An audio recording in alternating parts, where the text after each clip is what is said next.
સુરતમાં મહત્વ પ્રોજેક્ટ એવા મેટ્રો પ્રોજેક્ટની 20 દિવસ પહેલા ગટર લોન્ચર મશીન ચડાવતી સમયે 2 ક્રેન અને લોન્ચર મશીન તૂટી પડ્યા હતા. એક ક્રેન અને લોન્ચર મશીન છે તે એક બંગલા પર પડવાથી નુકસાન થયું હતું. આજે 20 દિવસ 2 હેવી ક્રેનિક 135 ટનનું લોન્ચર મશીન હટાવવાની શરૂ કરવામાં આવ્યું છે.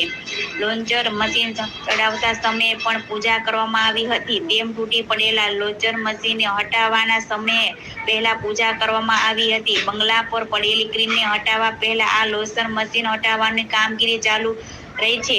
આ કામગીરી માટે 50થી વધુ કર્મચારીઓ દ્વારા કામગીરી કરવામાં આવી રહી હતી.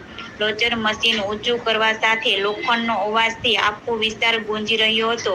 આજે સવારે ગુજરાતનો મેટ્રો જનરલ મેનેજર પ્રવીણ ઓરાવત સહિત 50થી વધુ મેટ્રોના કર્મચારી ક્રેન